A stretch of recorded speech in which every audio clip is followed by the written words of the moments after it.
Tā, labdien! Labdien visiem! Vienu mirklīt pagaidām, kamēr visi slēdzās klāt. Un es pagaidām apklusināšu visus, jo mikrofoni daudziem ir ieslēgti, un tad, lai mums attiecīgi netraucē pārējās skaņas. Jā, tad tulītās mums pievienosies Ekonomikas ministrijas būvniecības departamenta direktora Olga Feldmane. Jau Un esmu pievienojusies, viss kārtībā. Jā, čau. Tā, vēl tad mēs pabrīdināsim, ka mēs šo pasākumu ierakstam, jā, visi jūsu jautājumi būs piefiksēti, un tad vadoties pēc secinājumiem, tad mēs attiecīgi sapratīsim, kā mēs tālāk ar šiem jautājumiem darbojamies, un informācija būs ievietot Ekonomikas ministrijas mājaslapā. Nu jā, tad jau esam 220 pāri cilvēki, tad Olga, kad tu jūties gatava, tad sākam. Pagaidam vēl minūtīti, jo tā kā man lec ārā paziņojumi, man būs ļoti grūti sākt, ja visu laiku tiek tā kā pīkst, ka kāds vēl pievienojās un pievienojās.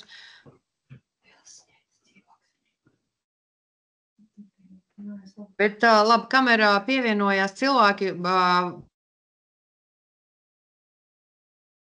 Tā, Jūlija, tu man visu laiku nomuto, tā kā uzmanīgi. Jā. Kolēģi, tātad pirmais lūgums tiešām tie, kas pieslēdzās klāt, pārbaudiet, ka jūsu mikrofoni ir izslēgti, lai mēs netraucējam arī pārējiem ar blakus skaņām. Droši vien, ka lielākā daļa no jums strādā ne tādās skaņu izolētās istabās, un tad, lai citi var uztvert to informāciju, tad būtu lūgums tos mikrofonus turēt izslēgtus. Īstenībā tad, kad man palūdza arotbiedrība un ģenerāla vienošanās komiteja uztaisīt nelielu semināru par neskaidrībām vai pa pareizo ministru kabineta noteikumu piemērošanu, es nebiju reķinājusies, ka ir 236 cilvēki. Tas ir labi, viss kārtībā, tas vienkārši ir, diemžēl es vairs nesaprotu, ko jūs pārstāvat un kādi jums ir jautājumi par šiem noteikumiem. Un šobrīd es nejūtos tā droša, kā labāk organizēt šo webināru, jo es varu, protams, jums nostāstīt prezentāciju, kāpēc šie noteikumi vispār ir pieņemti un vispārīgo ieskicējumu, bet es neesmu pārliecināta, ka tas ir tas, kas jums ir vajadzīgs. Un ņemot vērā tik lielu ieinteresētību un tagad, labi, es mēģināšu saprast, kas jūs esiet. Un, lai saprastu, kas ir 240 cilvēki, varbūt ir viens ir lūgums. Jums visiem ir tā rociņa augšā, kuru var pacelt. Un, ja jūs tagad tagad var pacelt rokas visi, kas pārstāv pasūtītājus, tad es vismaz sapratīšu, cik liels skaits ir pasūtītāji, kas ir pārstāvēti šobrīd šajā webinārā.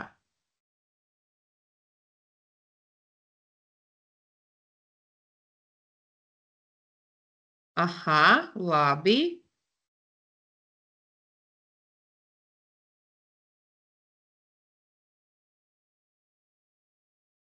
Saprat, lielākā daļa.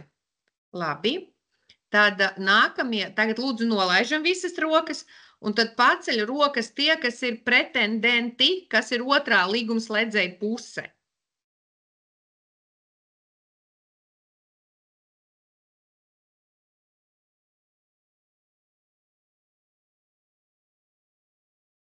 Sapratu.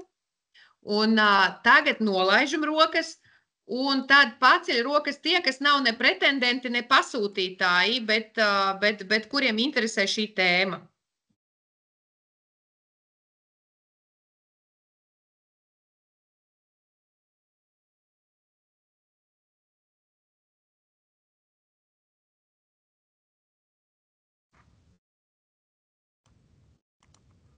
Labi, sapratu.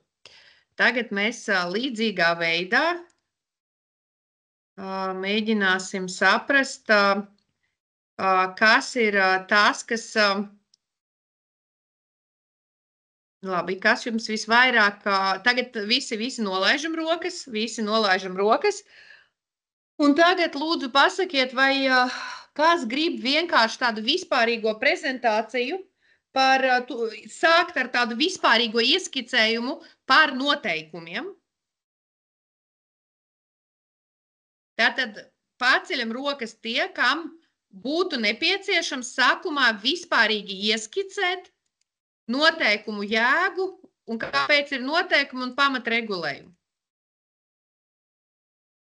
Labi, maz, tādi nav daudz, sapratu, nolaižam rokas. Tātad tūlīt visiem Jūlija izsūtīs prezentāciju vispār par šiem noteikumiem. Un ar to jūs varēsiet tad iepazīties. Tur ir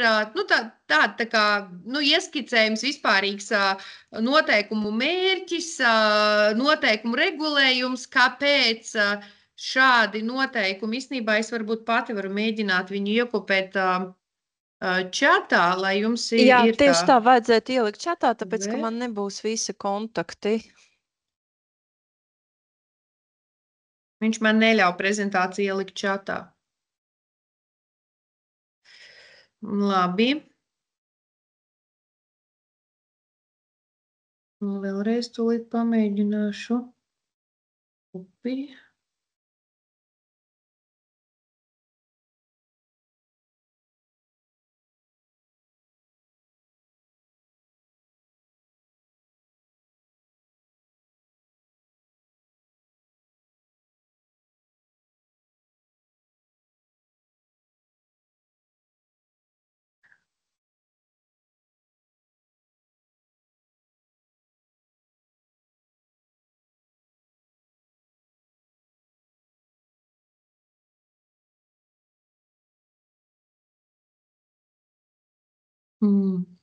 Tā man nesanāk. Labi, Jūlija, es tev nosūtīšu to prezentāciju, pēdējo versiju, tad pamēģini viņu ielikt čatā, lai tiem, kam interesēja attiecīgi prezentācija, lai var iepazīties un pašķirstīt un saprast. Tā tūlīt.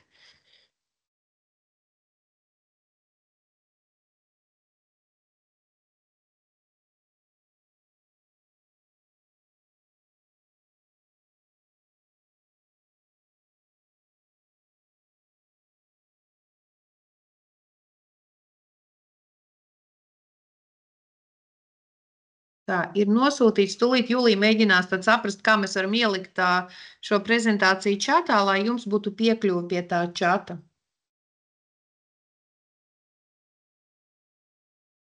Tā, tātad.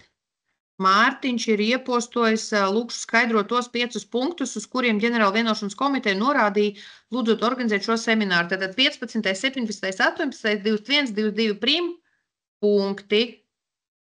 Ok. Labi, tātad tā kā Mārtiņš bija iniciators, tad es klaucu Mārtiņam, un tad sākam ar tiem punktiem, un tad, ja ir, izrunāsim šos, un tad, ja ir kaut kādi citi vēl jautājumi, tad postojam komentāros, nu tad es izskatīšu un arī mēģināšu atbildēt arī uz jūsu pārējiem jautājumiem. Tā, labi, tātad mēs sākam ar 15. punktu, kuram tā kā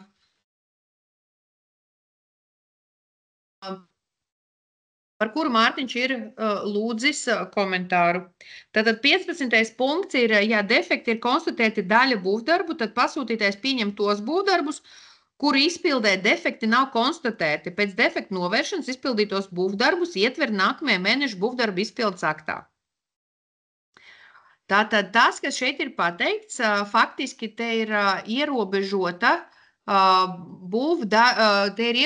pasūtītāja tāda rīcības brīvība, Ja ir konstatēti defekti tajos būvdarbos, kas tiek nodoti ar pieņemšanas nodošanas aktu, tad pasūtītājs nevar atteikties pieņemt tos darbus, kuros defekti nav konstatēti.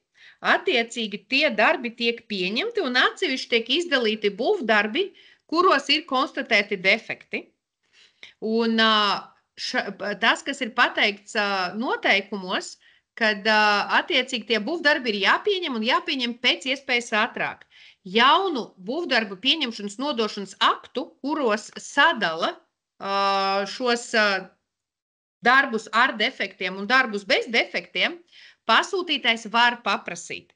Ja pasūtītājiem tas ir vajadzīgs grāmatvedības nolūkos, īpaši struktūra fonda projektos, iespējams, kur ir atsevišķas prasības būvdarbu uzskaitēji un tai samaksai, attiecīgi pasūtītājiem ir tiesības arī prasīt šādu aktu sadalīšanu un tad attiecīgi precizēt akta iesniegšanu. Ja pasūtītājs neprasa akta sadalīšanu un viņam pietiek ar to, kad ir vienkārši ir akts un tad ir defektācijas akts, ar ko daļa nav pieņemta, tad faktiski pasūtītājiem iestājās pienākums, tie darbi uzskatām par pieņemtiem, un pasūtītājiem iestājās pienākums samaksāt par tiem darbiem, kuros defekti nav konstatēti.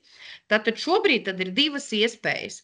Ja ir iesniegts pieņemšanas nodošanas akts, mums ir daļa būvdarbu, kur ir defekti, un daļa būvdarbu, kur nav defekti. Tātad divas iespējas.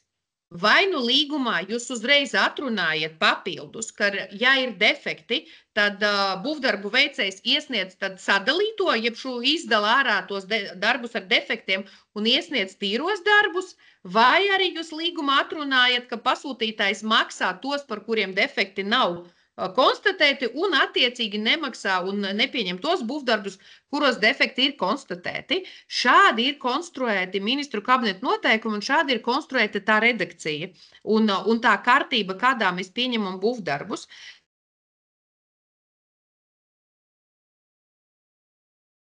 Tā, lūdzu uzmanīgi ar mikrofoniem, jo, ja jūs man nomūtosiet, jūs man nedzirdēsiet. Nu, lūk, un tad jautājums ir, vai jums ir jautājumi, vai kaut kas nav skaidrs par šādu regulējumu, jo es saprotu, ka tā diskusija mums bija pie grozījumiem MK noteikumos, kur būvdarbu veicējs pārstāvošās nozares organizācijas lūdza papildināt šo regulējumu, pasakot, ka vienmēr būvdarbu veicējs iesniedz precizēto aktu. Un tas, ko mēs runājam, ka tas nav nepieciešams, jo tas ir tīri atrunājams savstarpēji līgumā. MK noteikumos mēs neliekam tādas tehniskās lietas, kādā tālāk tas tiek realizēts. Galvenā ideja, ka pasūtītājs nevar atteikties pieņemt tādus būvdarbus, kuros defekti nav konstatēti, pat ja viņi iet vienā pieņemšanas nodošanas aktā ar būvdarbiem, kuros defekti ir konstatēti. Šāds ir tas skaidrojums. Vai kādam ir jautājumi par šo punktu, vai ir pārdomas, vai ir nepieciešama kāda papildus paskaidrojuma?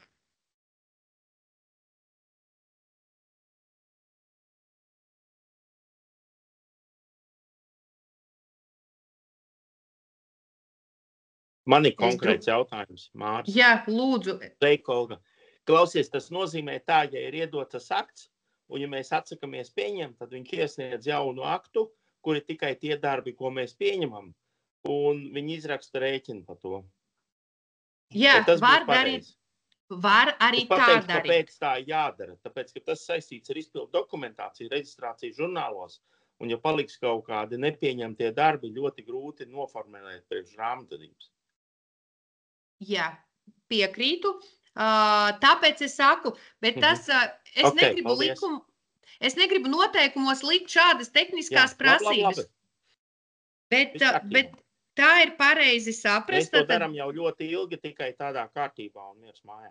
Jā, stāsts ir, kāpēc tas ir iekļauts MK noteikumos kā tāds pamatprincips, tāpēc, kad ir bijušas sūdzības, kad vispār nepieņem visus būvdarbus, kas ir tajā aktā. Vispār tā kā atsakās pieņemt, un tad sanāk, kad ir jāgaida 1 mēnesis, kamēr tiek, tad ar nākamo aktu tad tā kā iekļaut tos būvdarbus, kuros nebija konstatēti trūkumi. Bet es domāju, ka tie bija reti gadījumi, bet skaidrības labad mēs šādu regulējumu esam ietvēruši. Tā, kad, ja līkumos var atrunāt, ka tad attiecīgi saņemot defektu aktu, būvdarbu veicējs sagatavot to tīro būvdarbu pieņemšanas nodošanas aktu, no kurā ir izkļauti darbi ar defektiem, un tad attiecīgi tad šādi darbi tiek pieņemti. Un aicinu arī tad līgumā vienoties par termiņiem, lai nav tā, ka tas atkal... Un vēl viens tad svarīgs aspekts. Būvdarbu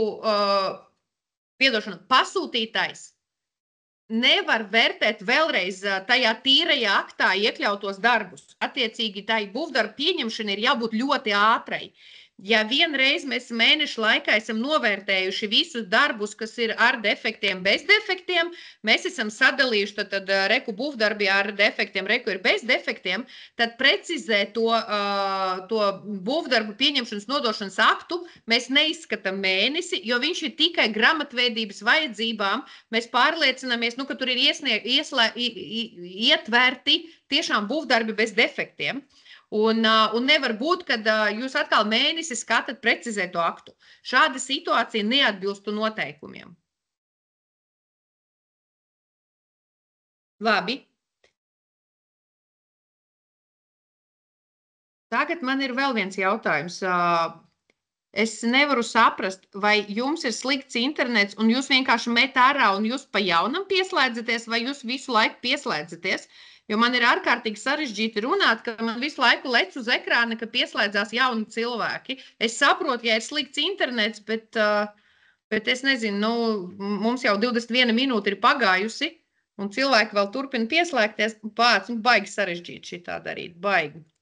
Tā kā atvainojos, ja es no domas aizēju prom, jo man visu laiku uz ekrāna lec paziņojumi. Tā, labi, tad pa 15. mēs esam izrunājuši, es varu iet pie nākamā punkta, vai es arī, tad sakiet, ja kādam vēl ir kāds jautājums.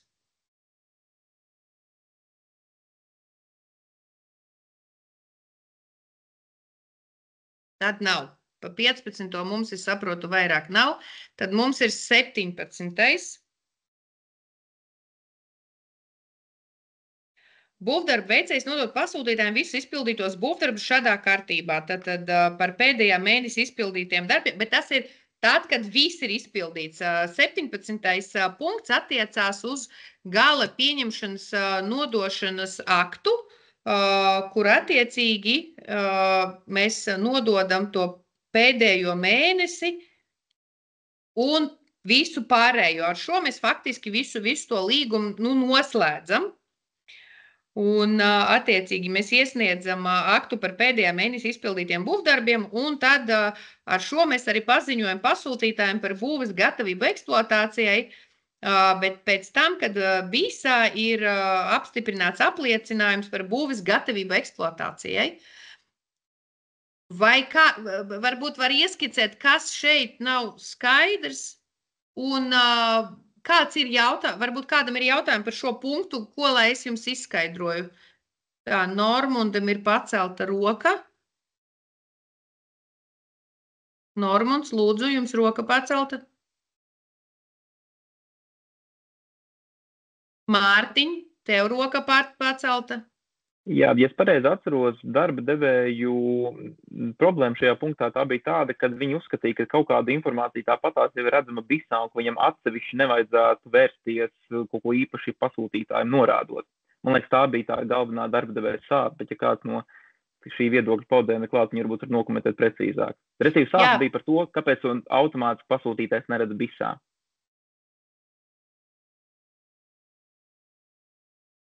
Jā, zināmā taisnība te ir, jo BISā faktiski mēs to apliecinājumu aizpildam par būves gatavību eksploatācijai. Vienlaicīgi būvniecības jūsu savstarpēji noslēgtajā līgumā var būt papildus prasības pie visu būvdarbu pabeigšanas. Līgumos tas gan var parādīties, un līdz ar to nevienmēr no tāda būvdarbu administratīva procesa viedokļa, protams, ka ir pietiekami par to, ka būvdarbu veicējs uztais apliecinājumu BISā, un mēs saprotam, ka tas būvdarbu process var sakties. Būvdarbu nodošana eksploatācija var sakties.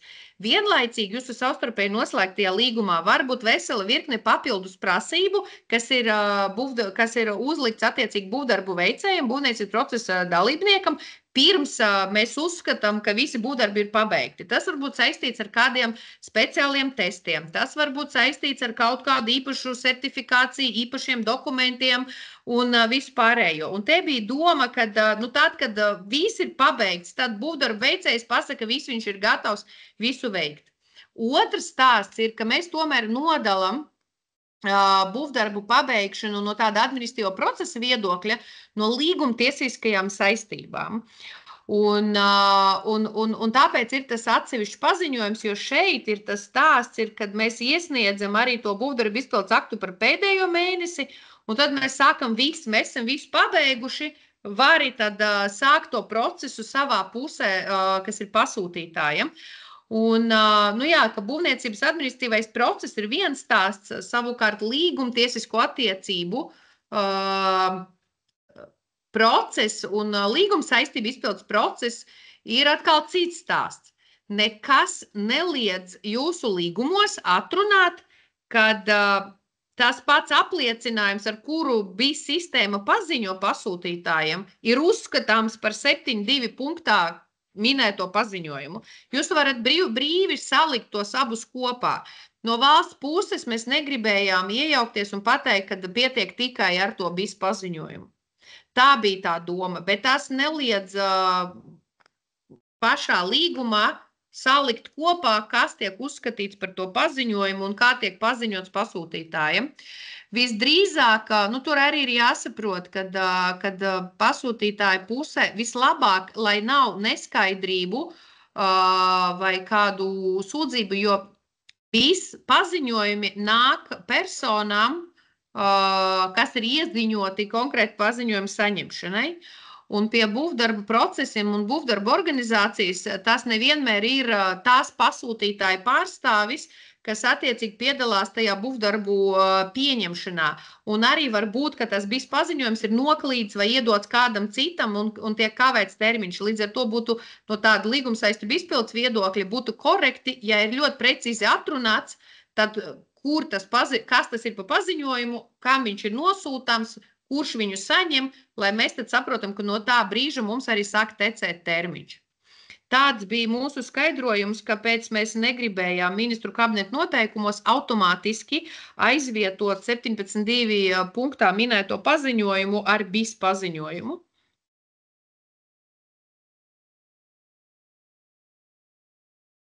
Vai kādam ir jautājumi par šo? Teika Olga šeit maunt no ceļu būvētājiem. Te vēl arī bija jautājums saistībā ar 17. punktu, ka mums arī nozarē ir tāda situācija, kad reāli būvobjekts ir principā lietošanā arī būvdarba laikā, vai ka daļai darbi ir pabeigti. Un tad arī, cik saprotu, būvniekiem ir bijušas situācijas, kurā mirklī skaitās, kad objekts tiešām tiek nodokts atpakaļ eksploatācijā. Jo principā šī eksploatācija jau nevienā mirklī lielākajos objektos netiek pārtraukta. Un tad, atcīmredzot, būvniekiem ir bijuši dažādas šīs situācijas, tad kurš tas mirklis, kad viņi ir tā kā pabeiguši, nodevuši daļu no darbiem, lai varētu lietot ceļu lietotāji, ceļa segumu.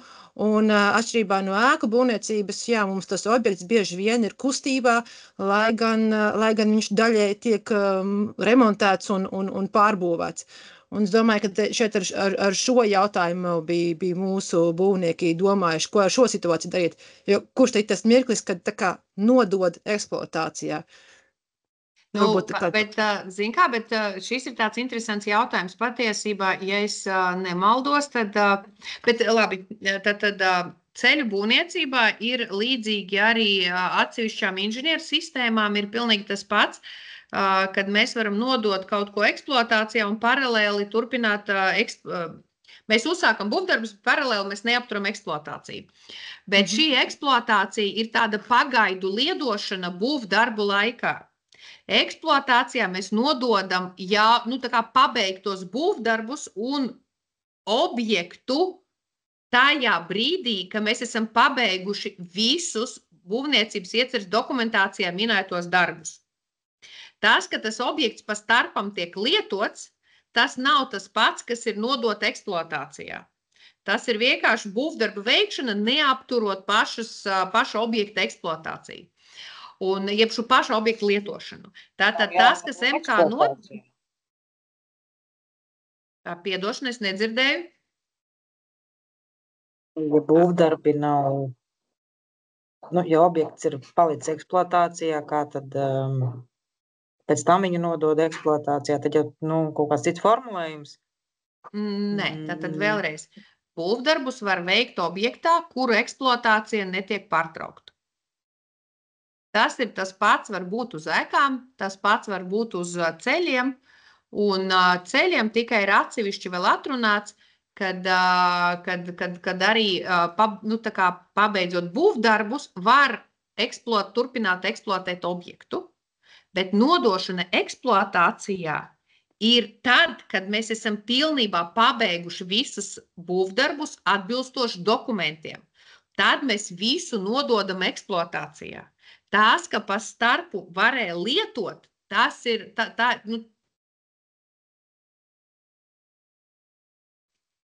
turpinam lietot objektu, nodošana eksploatācijā, tas, ko Montu prasīja, ir tad, kad mēs izpildījām visus darbus atbilstoši būvprojektam vai paskaidrojumu rakstam, visi darbi ir pabeigti, un tad mēs nododam objektu eksploatācijā vai būvdarbus nododam eksploatācijā.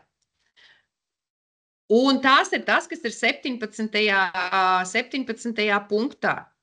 Mēs nejaucamies iekšā, kā jūs organizējat, vai tā, mēs nejaucamies ar šiem noteikumiem, nemainam to kārtību, kas ir speciālajos būvnoteikumos attiecībā uz būvdarbu organizācijas būvdarbu organizācijas kārtību. Tātad, ja jūsu gadījumā tas objekts tiek lietots paralēli būvdarbiem, tad viņš tiek lietots paralēli būvdarbiem.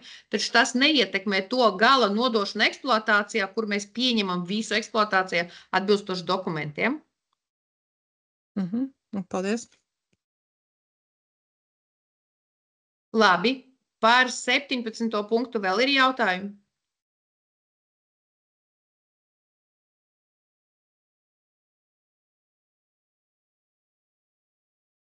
Tā, labi, 18.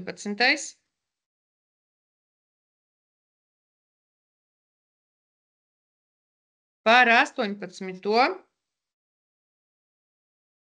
Mārtiņ, varbūt tu atceries, kurš bija, pasaki, kas bija tā problēma?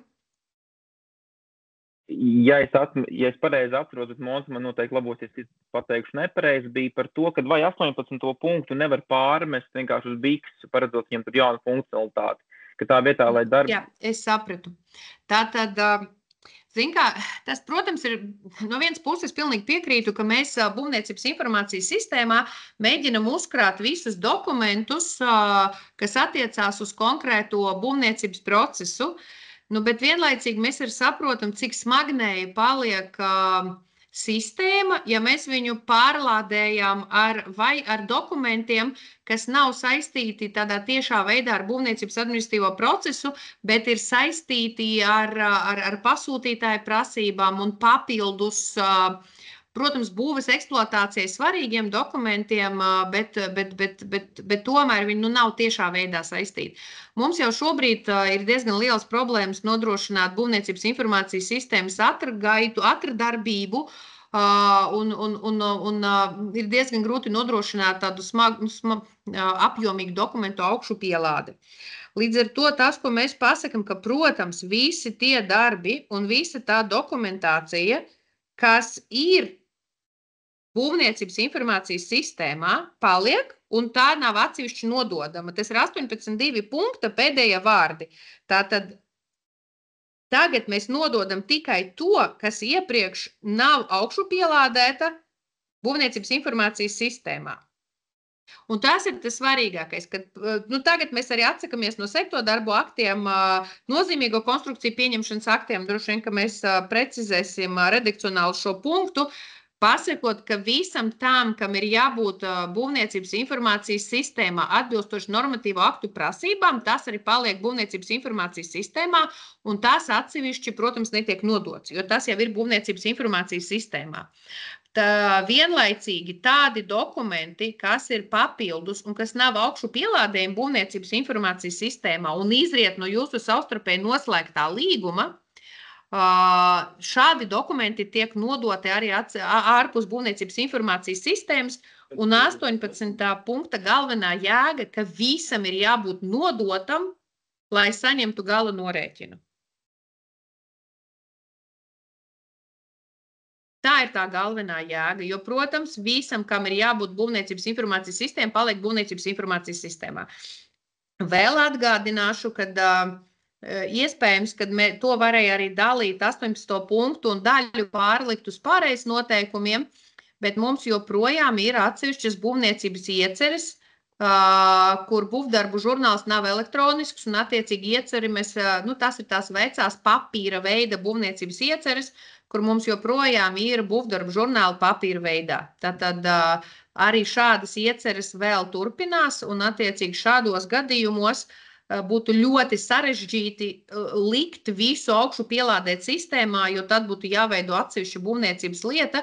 To var darīt, ja ir vēlme, bet tiem, kas grib pabeigt visu papīrā, tad attiecīgi mēs to nododam arī papīrā, bet tā 18. punkta jēga, tad ka mēs, lai dabūtu pēdējo norēķinu, mēs iesniedzam pilnīgi visu, kam ir jābūt iesniegtam pasūtītājiem.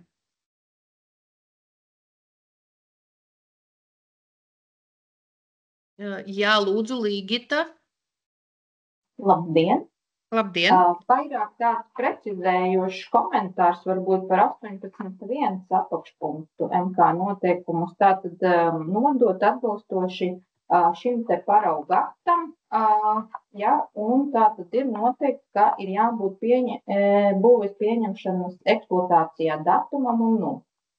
Tīri redakcionāli šajā te pielikumā nav tātad paredzēta vieta tam. Jā, varbūt ir uz nākotni ieteikums, ja kaut kādi grozījumi tiek veikti, tad precizēt šo, lai tomēr ir korekti. Tad paldies.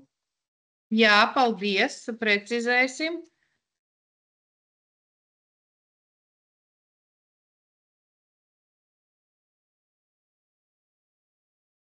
Es uzreiz piefiksēju to problēmu, lai man nepiemirstās. Jūris, lūdzu, jums roka pacelta. Jā, man ir tāds jautājums. Agrāk, tad, kad mēs nodēvām papīra izskatā, tad mēs uztaisījām visu papīra izskatā. Pasūtītājs paņēma projektu, pasūtītājs paņēma izpildu dokumentāciju papīrā, pasūtītājs paņēma satura rādītāju. Būvvalde paņēma satura rādītāju, citreiz vēl projektu, ja prasīja, un kontrols birojas paņēma satura rādītāju. Tagad tas viss ir visa sistēmā, un ja ir kaut kādi garantijas darbi vai kas, un ir jāieskatās šajā dokumentācijā, tad jautājums, teiksim, pēc 2 gadiem. Tad jautājums, kā mēs tur tiekam iekšā, kā mēs tur vispār varam kaut ko atrast? Vai vispār tas ir reāli izdarīt? Tātad es pareizi saprotu, labi, es varbūt tik labi to BIS sistēmu nepārzinu, es nezinu, vai man kolēģi ir pieslēgušies, kas labi pārzina BIS sistēmu, bet galvenā doma ir tāda, ka ja jums iestājās garantijas saistības un jums ir jāpārliecinās vai jāskatās iepriekš izpildīto būvdarbu dokumentācija, tad pasūtītājs jebkurā brīdī var iedot jums to pilnvarojumu, attiecīgi piekļūt tiem dokumentiem, kas jums ir vajadzīgi. Bet es piefiksēju jūsu jautājumu, es varbūt uzreiz neatbildēšu, bet, manuprāt, ja es nemaldos, mēs bijām vienojušies, ka būvdarbu veicējiem attiecībā uz viņa veiktiem būvdarbiem ir jāpaliek piekļuvei BIS dokumentiem visu laiku un pastāvīgi, un to nevar, vai vismaz līdz garantijas termiņa beigām, lai jūs varētu tiešām tad arī aizstāvēt savas intereses. Es pārliecināšos par to, vai jums ir pieeja vai nav, un tad attiecīgi, nezinu, droši vien, kad es piefiksēju cilvēkus, kas prasīja jautājumus, tad mēs atsevišķi arī uzrakstīsim skaidrojumu, kā jūs piekļūstat dokumentiem, kas ir būvniecības informācijas sistēmā. Paldies.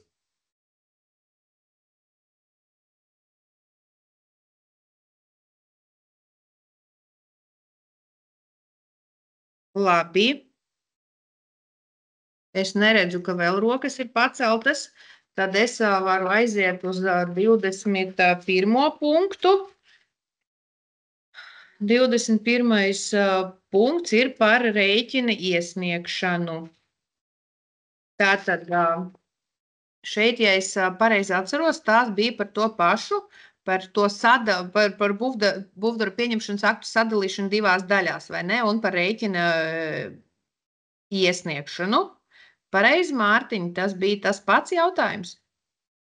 Negluži. Negluži. Es varbūt Labi. papildināšu, es arī tagad pacēlu augšā, ko mēs ar biedriem bijām rakstījuši. Ja? Tad, principā, tā doma bija tāda, ka būvobjektu nodošanas eksploatācijā šo procesu ierosina būvniecības ierosinātājs. Attiecīgi par pēdējo mēnesi izpildīto darbu apjomu, šo saucamo rēķinu, mēs varam iesniegt, tad, kad eksploatācija ir tā kā nodota. Un te tā bāžā būvniekiem ir par to, kad, acīm redzot, praktiskajā situācijā viņi saskarās ar to, ka tas ierosinātājs būvdarbu, viņam ir šī iespēja šos dokumentus, tā kā veidot, iesniegt, un būvnieks ir gaidītāja lomā. Varbūt ne ar visiem pasūtītājiem, bet acīm redzot, daļu objektos ir būvnieki ar to saskārušies, ka viņi šos procesus varētu darīt ātrāk, ja viņi varētu viņus ierosināt. Taisnība, jā, es pareizi atceros tagad to problēmu. Tad šīs punkts ir tāds kompromisa variants un pasūtītāju un būvdarbu veicēju interešu līdzsvarošanas tāds regulējums. Pirmkārt, nekas jau neliedz, un īstenībā ļoti bieži pasūtītājs pats deleģē būvdarbu veicējiem nodrošināt un organizēt visu objekta nodošanu eksploatāciju. Tā ir skaitā, tur, kur ir ēkas, tur ir būves katrāls uzmērīšanas veikšana, principā organizēt visu. Tā kā viens risinājums, ja būvdarbu veicējs ļoti vēlas, visdrīzāk tas būtu atrunājums arī atsevišķi, kad nekas neliedz jau šobrīd pēc regulējuma, ka būvdarbu veicējs tiek pilnvarots arī to visu procesu iziet līdz galam un nodot būvi eksploatācijā. Ja tas paliek pasūtītāja pusē, tad tā argumentācija, ka par pēdējo mēnesi tiek samaksāts tikai pēc tam, ir pasūtītājiem zināmā tāda aizsardzība un garantija, ka būvdarbu veicējs būs izpildījis visus darbus kvalitatīvi, jo viņš gribēs pēc iespējas ātrāk arī saņemt norēķināšanos par to pēdējo mēnesi. Jo droši vien, ka tie pasūtītāji, kas piedalās šajā webinārā, var minēt gadījumus, kur ir problēmas, kas atklājās pie nodošanas eksploatācijā, vai, piemēram, kāda institūcija nesaskaņo, neakceptē, vai parādās cita veida problēmas, kāpēc tiek atteikta konkrēts būvas nodošana eksploatācijā. Un, protams, ja būvniekam viss ir samaksāts, tad tālāk tas stāsts ir par garantijas darbiem, bet garantijas darbi mums faktiski mēs viņus sākam rēķināt no nodošanas eksploatācijā. Tā kā faktiski tas ir tā kā rēķināts kā līguma saistība neizpilde, kā papildus defekti, un tas ir diezgan sarežģīti. Un tāpēc ir izvēlēts šāds risinājums, ka tas ir tas garantijas nauda, kas paliek pasūtītājam, lai nodrošinātos, ka ja būvdarbu nodošanas eksploatācijā procesā tiek konstatēti kādi trūkumi, kā rezultātā nav iespējams nodot būvi eksploatācijā, ka būvdarbu veicējs šos trūkumus novērš un pasūtītājs nesaskarās ar problēmām. Arī attiecībā uz ceļiem es zinu, mēs ar Rīgas būvvalde esam runājuši daudz arī par Rīgas ielām, kur faktiski nodošana eksploatācijā noslēdzās pēc, gada vai 2 pēc faktiskas būvdarbu pabeigšanas, tikai tāpēc, kad tiek konstatēti būtiski trūkumi, vienkārši nav iespējams nodot eksploatācijā. Zinu, ka no tādas naudas plūsmas viedokļa ir šis tāds moments, kas būvdarbu veicējiem nepatīk, jo faktiski par pēdējo mēnesi viņi to saņem samaksu ar lielu nokavējumu. Jā.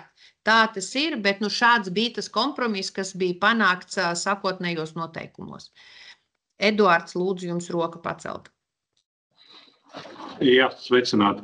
Viena tā lieta, ko gribētos šeit minēt, ir tā sāp droši vien no būvnieku puses, ir lielā mērā saistīta ar to, ka šis ieturējums, kas tiek veikts it kā priekš garantijas darbiem, lielā mērā viņš dublē to ieturējumu, kas tiek līguma ietvaros ieturēts no būvdarbu veicēja katru mēnesi, kas ir faktiski 10% no izpildītās darba summas, jau tāpat katru mēnesi tiek ieturētas, kuras izmaksā tad atkal beigās, kad ir visa dokumentācija un viss nodots. Tā skaitā iesniegt garantijas laika garantiju. Tāpēc faktiski šis pēdējā mēneša ieturējums vienkārši dublēja to un krietni lielākā apmērā, jo dažreiz tās izpildes tiešām pēdējā mēnesī var būt ļoti būtiskas. Par to bija droši vien tā viena no lielākajām sākām. Labi. Tātad, bet vēlreiz tādu, lai es saprotu. Vispār, protams, es varu pateikt, ka jums ir jāorganizē būvdarbi tā, lai visa izpilde neaiziet uz pēdējo mēnesi, un tas gan ir jūsu rokās, tad attiecīgi regulēt, cik daudz jums paliek pēdējā mēneša būvdarbos. Tas ir viens. Otrs, es vēlreiz, tā lielā problēma, ka garantijas ieturējums, kas paliek pasūtītājam, faktiski, viņš ir domāts garantijas darbiem. Garantijas darbi ir pēc tam, kad ir nodots eksploatācija, un tad mēs skaitam garantiju tur tos gadus. Un tas ir viens. Šeit ir līguma saistību izpildes problēma, kā rezultātā vispār nevar nodot eksploatācijā, un tas ir kaut kas savādāk. Otrs ieturējums ir garantijas ieturējums ir 5%. Nevar būt 10%, jo garantija nevar būt lielāka par 5%. Līdz ar to jums nevar ieturēt vairāk par 5%. Un pēdējais ir ieturējums ir iespējams tikai, ja jums pretīm ir pasūtītājs, kas vispār drīkst nesamaksāt un veikt ieturējumu. Attiecībā uz valsts pārvaldes iestādēm tas nedarbojās, to var darīt kapitāla sabiedrības. Bet, ja es pareizi saprotu, ka ieturējumi ir ļoti reti. Bet paldies par to komentāru. Patiesībā es viņu piefiksēju un es apņēmos pavērtēt, vai nevarētu būt tā, ka ja tiek veikts ieturējums, tad attiecīgi mēs arī varam samaksāt to pēdējo mēnesi, jo mums paliek tāpat ieturējums, pasakot, ka tad viņu var izmantot gan garantijas darbiem, gan iespējams izmantot arī trūkumu novēršanai, ja tas ir nepieciešams priekš nodošanas eksploatācijā. Es piefiksēju, tad es to pavērtēšu, es sapratu to aspektu, bet parasti, ja tie ir, parastā līguma saistība izpildi bez ieturējuma, bet garantijas laika garantija tiek iesniegta tikai pašās beigās, tad pasūtītājiem ir diezgan maz instrumenti, lai nodrošinātu visu šo trūkumu novēršanu. Jāni, tā, bet Ligita, jūs bijāt pirmā, es redzēju, ka jums bija roka, tad Ligita un pēc tam Jānis. Jā, ok. Tā tad arī par 22.3, jā, tātad 22.3. Mēs pagalīgi, mēs tik tālu vēl neesam tikuši, mēs šobrīd esam pie 21. Ok, labi, tad es gaidu. Jā, tūlīt būs 22. Mēs pie 21. par to, ka mēs nesamaksājam par pēdējo mēnesi līdz nodošana eksploatācijā. Un Jānis, lūdzu. Jā, labdien.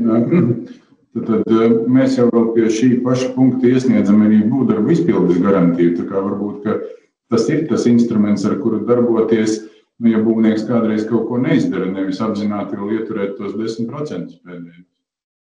Taisnība, bet atgādināšu, ka pēdējos grozījumos pie būvdarbu izpildes garantijas jums ir tiesības viņu samazināt, jeb šo būvdarbu veicējiem, pēc tur ir termiņš, kad pēc konkrētam termiņam paejot, un ja visi būvdarbi līdz tām ir pildīti labā kvalitāte un termiņos, ir tiesības samazināt līguma saistību izpildes garantiju tad attiecīgi atbilstoši padarītiem darbiem. Līdz ar to tas viss ir jāskata kompleksā, bet tā doma bija, ka pasūtītājiem ir vajadzīgs kaut kāds instruments, lai veicinātu, kad viss tiek nodots eksploatācijā un ka tur nebūs aizķeršanos ar kaut kādiem trūkumiem, jo vislielākie zaudējumi pasūtītājiem nav no tā, ka ir trūkumi garantijas laikā, bet no tā, ka viņš nevar uzsākt vai būvi nevar uzsākt eksploatēt, dēļ tā, ka nevar nodot eksploatācijā. Bet vēlreiz par ceļiem es piefiksēju, jo tur tā eksploatācija tāpat ir iespējama, un ja tur ir ieturējums, tad es saprotu, ka mēs varam kaut kā mēģināt līdzsvarot šīs attiecības. Labi. Tā, es saprotu tagad par 21 mēs izrunājām, un tad ir 22 prīm. Tātad Mārtiņ vai Monta, droši vien, ka tas bija jums arī jautājums, kas 22 prim pantā bija tie strīdīgie jautājumi. Es zinu, es jau redzu. Tātad, tas ir saprots veicienu Latvijas valsts ceļiem, vai ne? Pamatā. Tātad vēlreiz. Tas, kas ir 22.1, nevis 22 prim, mēs atvainojamies 22.1 punkts. Pamatprincips, ka mēs visus rēķinus par visiem būvdarbiem maksājam 10 darbu dienu laikā no rēķina saņemšanas, un rēķinu attiecīgi mēs saņemam tad, kad mēs visus būvdarbus esam akceptējuši. Tātad rēķinu samaksa ir tehniska darbība, kur mēs pārbaudam rēķina atbilstību grāmatvedības dokumentiem, pārbaudam atbilstību aktam, bet tur vairs nenotiek nekāda liela vērtēšana. Līdz ar to tās ir 10 darba dienas. Vienīgais izņēmums, kas ir paredzēts, kad var pagarināt līdz 60 dienām, ir attiecīgi ārstniecības likuma 81. panta noteiktajā gadījumā, vai arī, ja būvdarbus līdzfinansē speciāla programma vai Eiropas Savienības līdzfinansējums vai kāds cits līdzfinansējums, un programmas nosacījumos ir paredzēts pienākums saskaņot ar to finansējuma piešķirošo institūciju rēķina samaksu pirms tas tiek samaksāts. Tas ir ļoti retos gadījumos, bet ir atsevišķas programmas, kur attiecīgi pēc būvdarba pieņemšanas pati samaksa ir saskaņojama ar attiecīgi finansējumu administrējošo institūciju. Es nezinu, kas tā varētu būt, bet tās ir tas uzraudzības institūcijas noteikumu izstrādes laikā attiecīgi tika konkrēti piemēri minēti, kur normatīvajā regulējumā ir pateikts, ka katra samaksa pirms veikšanas ir saskaņojama ar uzraudzības institūciju. Ja šāds regulējums, un tas nav pasūtītājs pats, tā ir cita uzraudzības institūcija, kas attiecīgi administrē to programmu, finansējumu programmu, un kas pasaka, pirms maksājat saskaņojot ar mums. Skaidrs, ka 10 darba dienu laikā šādu saskaņojumu nav iespējams vienmēr izdarīt, līdz ar to ir tās tiesības pagarināt. Bet tās ir ļoti, ļoti retos un izņēmuma gadījumos. Tās, ka jūsu būvniecības ieceres tiek īstenotas vai no kādas speciālas budžeta programmas vai no struktūra fondiem, neietekmē jūsu pienākumu samaksāt 10 darba dienu laikā. Ja jūs, piemēram, saņemat līdzfinansējumu no Eiropas Savienības, kuru administrē, pieņemsim, Centrālā finanšu līguma aģentūra, un jums līgumā ir skaidri atrunāts, ka jūsu rēķinu pirms samaksas skaņos ar CFLA, tad var pagarināt līdz 60 dienām.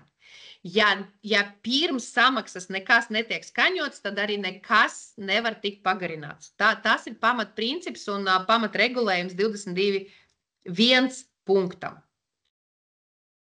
Mēs apņēmamies rakstiski šo viedokli, jeb šo skaidrojumu, nosūtīt pasūtītājiem, ka nevar pagarināt, pamatojoties uz šī punkta. Un tā kā mēs to rakstiski, tuvākajā laikā arī BIS sistēmā izplatīsim šo paziņojumu un nosūtīsim. Tas ir pa 22.1. Tad, Ligita, jums bija pa 22.3 jautājums. Jā, tātad šajā punktā ir noteikts, ka no šī ikmēneša maksājuma ietur būvdarbu garantijas laika ieturējumu līdz 5% ietur. Tātad akcents. Tālāk seko atruna par to, ja vien šādu garantijas saistību nodrošinājumu veidu saskaņā ar šo noteikumu 30. punktu ir izvēlējies būvuzņēmējs. Tātad faktiski tas nozīmē, ka būvuzņēmējs varētu arī iesniegt apdrošināšanas polisi. Tātad šādā gadījumā ir jautājums. Kā nosakāma un kā tad to apdrošināšanas polisi vai bankas garantiju tam būvniekam iedos apdrošināšanas sabiedrība, ja šī summa ir mainīga, tātad jo no ikmēneša maksājumiem, vai tomēr tad nav bijis jābūt tā, kad šo te ieturējumu tiešām veikt, faktiski ieturējuma veidā, ja, un pēc tam attiecīgi tad, kad ir jau būvdarbi pabeigti, tad ir šeit, teiksim, būvuzņēmējam tiesības izvēlēties, vai paliek, piemēram, šis ieturējums tā kā depozīta kontā, vai ir kā apdrošināšanas polise, vai kā bankas garantija attiecīgi. Un tātad šo te ieturējumu atgriež būvuzņēmējam, kad ir šis te attiecīgais garantijas nodrošinājums būvnieku izvēlēties iesniegt. Jo šeit sanāk nedaudz tāda kā pretruna, jo mēs pasakām MK noteikumos, ka tātad pasūtītājs ietur, bet vienlaikus ir pateikts, ka viņam ir izvēles brīvība, ka viņš var arī cita veida nodrošinājumu izvēlēties. Tātad jūs skaidrojat? Es mēģināšu izskaidrot. Tātad visi 3 punkti ir lasami kopā 22.3, 24 un 30. Tātad vēlreiz, lai pamatprincips, kad nodrošinājumu veidu izvēlās būvdarbu veicējs. Jo mēs šobrīd praksē redzam, ka būvdarbu veicējiem var būt sarežģījumi kāda konkrēta nodrošinājuma iesniegšanā. Piemēram, kad viņš pilnīgi mierīgi varētu piekrist 5% ieturējumam, bet viņš nevar iegūt bankas garantiju, jo viņam tās saistības ir uzņemtas arī citos objektos, un bankas vienkārši nedod to garantiju. Bet viņš vai otrādi var dabūt apdrošināšanu, bet nevar dabūt bankas garantiju. Līdz ar to tā pamata ideja, kas ir noteikumos iestrādāta, kad nodrošinājumu veidu izvēlās būvdarbu veicējs, pieņemot, ka visi šie nodrošinājumu veidi ir līdzvērtīgi, un tas ir atrunāts.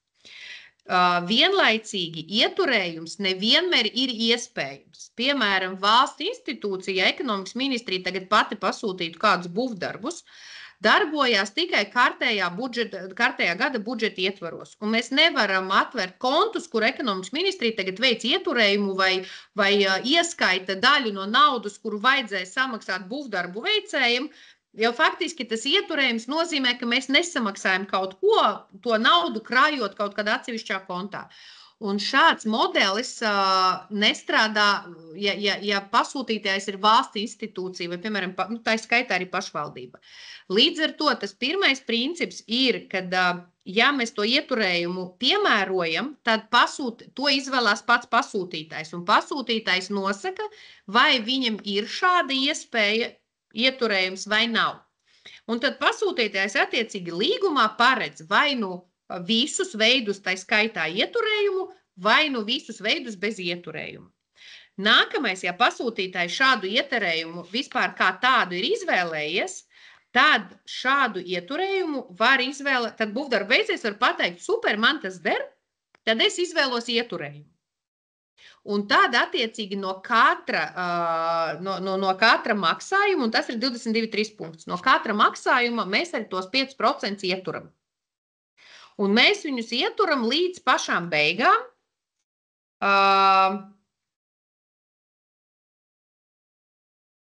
Tātad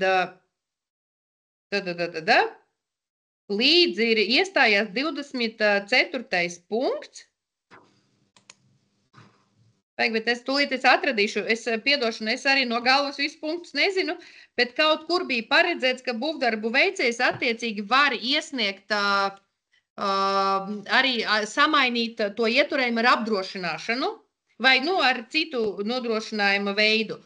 Tad attiecīgi tas ieturējums ir atmaksājams, bet tā bija tā pamata ideja. Respektīvi precizēt, tātad pasūtītājs drīkst izvēlēties, respektīvi noteikt jau iepirkuma nolikumā, tātad kā būs šis te ieturējums no ikmēneša maksājuma, un attiecīgi piemēram, tad, kad ir būvdarbi pabeigti un ir būves nodošanas akts parakstīts, pieņems tātad eksploatācija objekts, tad, teiksim, ir šī te rīcības brīvība būvuzņēmējiem, vai viņš iesniedz šo te garantijas formā, vai arī viņš, piemēram, pieļauj to, ka ieskaitītais depozīts paliek garantijas laikā pie pasūtītāja, un attiecīgi tātad arī garantijas laikā var brīvi mainīt šos te nosacījumus būvuzņēmējs, vai tas ir ok? Tātad pasūtītāja izvēle ir ļaut vai neļaut ieturējumu. Pasūtītājs nevar noteikt ieturējumu kā sev vēlamo nodrošinājumu veidu. Tātad pasūtītājs līgumā paredz vai nu visus veidus, vai nu bez ieturējuma, jo ne visi pasūtītāji likumīgi var ieturējumu piedāvāt. Bet pasūtītājiem nav tiesības pateikt, ka mana preference vai es gribu tieši ieturējumu. Šādas iespējas pasūtītājiem nav. Attiecīgi pasūtītājs var piedāvāt visus veidus, un tad būvdarbu veicējs var izvēlēties, kuru veidu viņš izvēlās kā garantijas saistību nodrošinājumu. Tā ir tā galvenā ideja. Ja jūs, tas, ko mēs arī saprotam, ņemot vērā šī brīža, īpaši ņemot vērā šī brīža situāciju, kur būvdarbu veicējiem ir diezgan es negribu tagad, lai kāds to uztver nepareizi, bet tas, ko mēs redzam un ar ko mēs saskaramies dabā, kad mums ir ļoti traucēta naudas plūsma. Un, ja mēs tagad saprotam, ka mēs būvdarbu veicēji, mēs esam uzlikuši ļoti lielas saistības, mēs esam uzlikuši, faktiski mums visi norēķini par būvdarbiem kavējas, vismaz sanāk mēnesis 2. Kamēr mēs pieņemam būvdarbus, kamēr mēs veicam samaksu par būvdarbiem, tad mēs saprotam, ka līdz apakšu uzņēmējiem tas vēl un vēl kavējās.